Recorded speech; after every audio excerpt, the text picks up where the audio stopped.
the NBA, it's great to watch greatness, and we all appreciate that. But when you can basically sandbag the season and then just turn it on in the playoffs and nobody comes within 30 points of you, this is a competitive problem, and I think this is an Adam Silver problem that's front and center on his desk. And I don't know if it's going to get better when you've got guys like Gordon Hayward and Paul George that are likely to make moves this offseason to make sure that, there's other teams that just keep stacking the deck. Damon Amendolara joining us here from CBS. You can find him at DA on CBS and on Twitter, as well as from 8 a.m. till noon each and every day on the CBS radio network. For the Wizards, and I guess, we can say ifs and buts and candy and nuts and all that stuff, but certainly the Wizards, I think, would have put up a better front against the Cavaliers and certainly played them much tougher. And, sort of a legendary midseason game where LeBron had to pull the rabbit out of the hat to win a game against the Wizards. At least the Wizards look to be the type of team that would play them into the fourth quarter 3 times in the course of a week.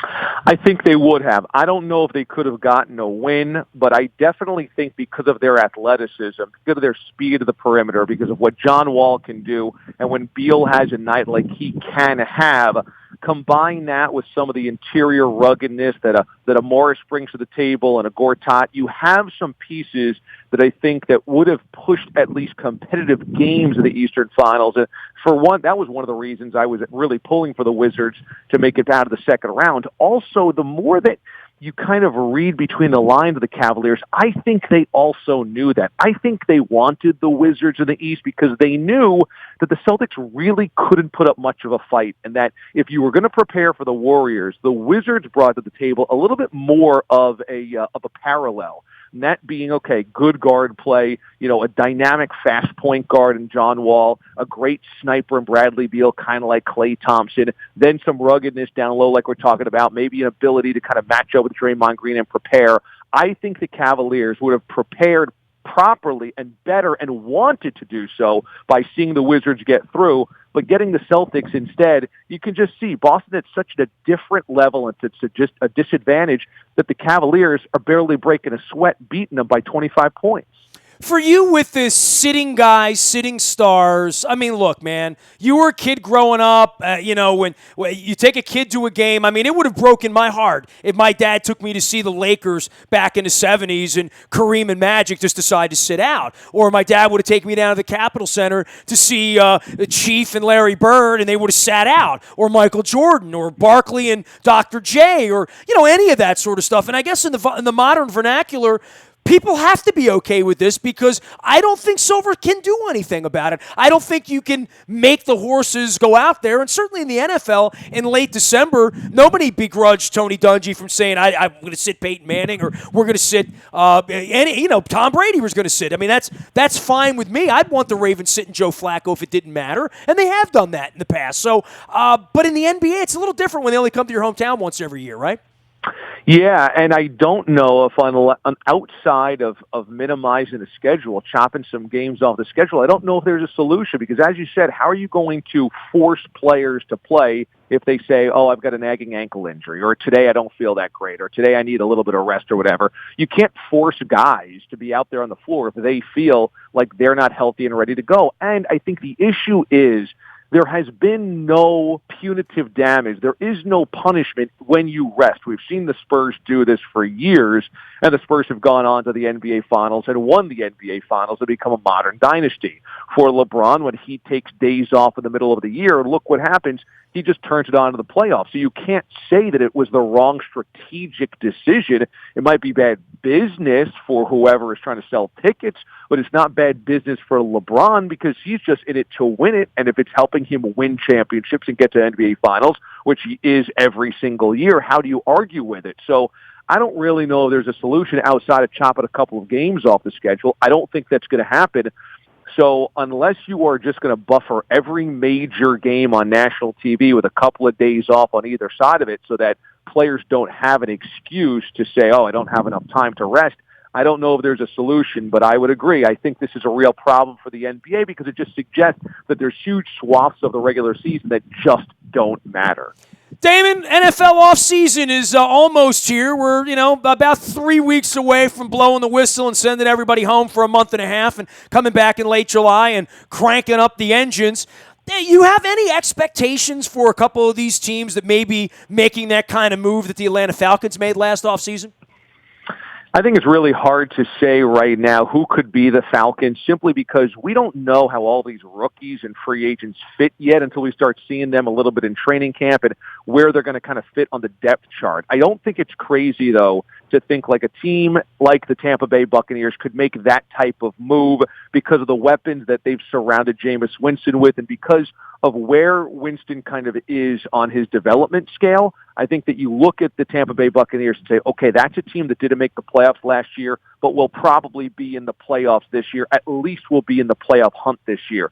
I think also on the flip side, look at the AFC South because while I certainly don't think that that you can have a rookie quarterback like Deshaun Watson go 14-2 and make a Super Bowl, we do know that the Texans have a tremendous defense and they didn't have J.J. Watt last year, and they played an imminently winnable division, and I really like what Deshaun Watson brings to the table. So could that be kind of a Ben Roethlisberger year one where they had all of these parts around him and that they were so good around Ben that he didn't have to do too much, and they rode him to 15-1 in an AFC championship game? It's possible. I look at the AFC South and I look at the NFC South as places where teams could go from not making the playoffs or kind of also-rans to really being power brokers. Well, it's always easy to look down and say the Browns and the 49ers and some of these teams that have all these picks won the draft. But the real story, comes when the whistle blows. And certainly for the Ravens, the offseason's been choppy, right? I mean, draft day, a lot of defense, not a lot of offense. In the aftermath of an offensive team last year that, quite frankly, just wasn't good enough, and losing Steve Smith and not knowing who the running back's going to be, and losing their right tackle to a big ticket in free agency out to the Detroit Lions. The Ravens have been one of those teams, and I'm going around the country and talking to people, well, in Ozzie we trust and all that stuff, but I look down at the Ravens, and I don't know that I see them winning 12 games this year. I don't either, and I think the Ravens are a tremendous example of a consistent organization that is never going to fall so far down the drain that they fall into 2-14s and 1-15s in Cleveland Browns territory where they don't have any hope in even being competitive. But I'm with you. I don't think there's enough talent on this roster right now that you can say that they're going to be 12-4. Now, if they get everybody staying healthy, which they did not do, as you alluded to last year, and they find some defensive playmakers, which I think is so key because the Ravens have for so long been defined by their defense that it's very odd to look out there on Sundays and not see true difference makers on defense, especially when guys like Terrell Suggs are injured, that I think that unless they find those guys, it's going to be very difficult for them to get into that 11 or 12 win category. But can they be in the 9 to 10 win category if everybody stays healthy? Yes. And if you're in the 9 to 10 win category, that means you're playing for playoff positioning or a playoff berth by the end of the season. And the thing is, we all know in the NFL playoffs, as long as you get in, everybody's got a shot, unlike the NBA playoffs. I think the over-under on wins in New England and Vegas right now is like 13, right? I mean, it's insane what they've put together. And as a guy who once covered the Patriots, I got to ask you the same question I ask everybody. When it's all done 5 years from now, what did they do to cheat last year?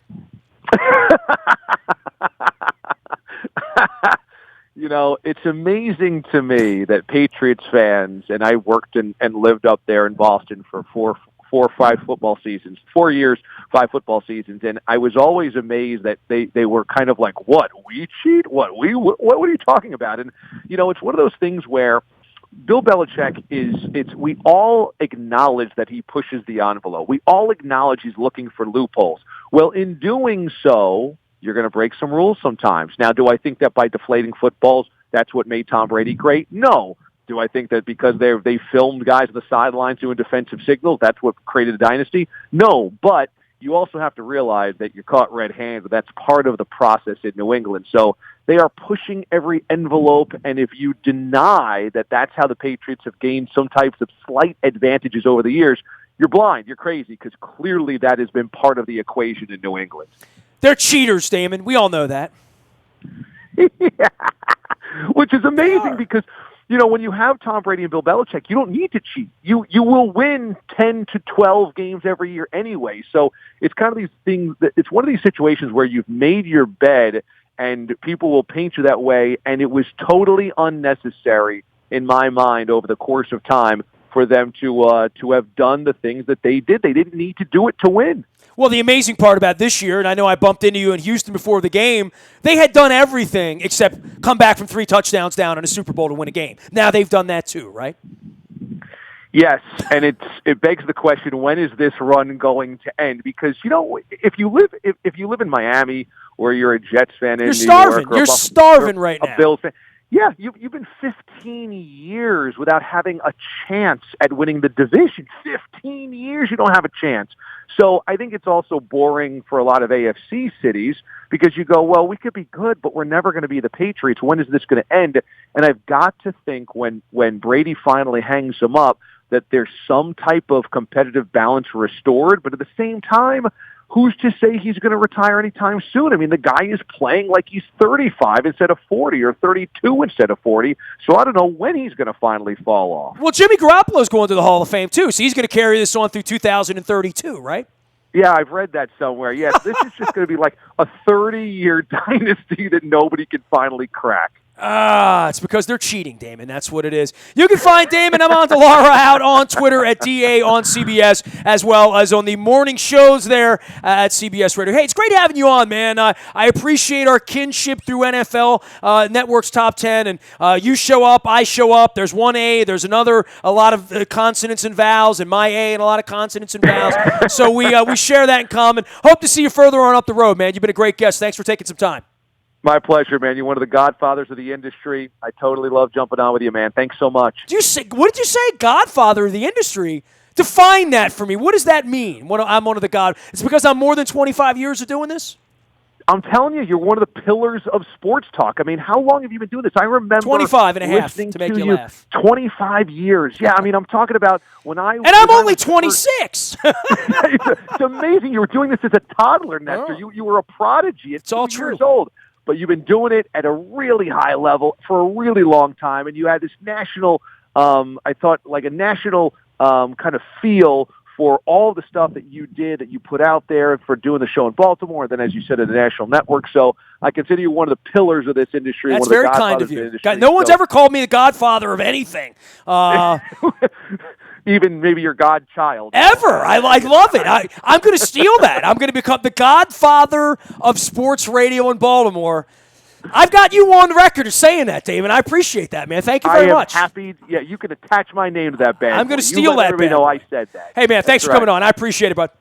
My pleasure, You man. got it, man. First time, long time. There he goes, Damon Amendolara from CBS Sports Radio. Observationist and opinionist, and a guy that I shared the stage with in NFL's Top 10, and a guy that I didn't even know. I met him for the first time a couple months ago. Great to have him aboard here at WNST. You can find me out in the Bahia Toyota Audio Vault 24 hours a day from anywhere in the world on your mobile device by downloading the TuneIn Radio app. We do come in crystal clear from anywhere you are. The morning newspaper ships to your email inbox digitally. It's all brought to you by our friends at Planet Fitness at planetfitness.com. Still $10 a month. You get it at 7 a.m. each and every morning into your inbox. Make sure you're getting your inbox over to Planet Fitness and getting in shape for the perfect summer season.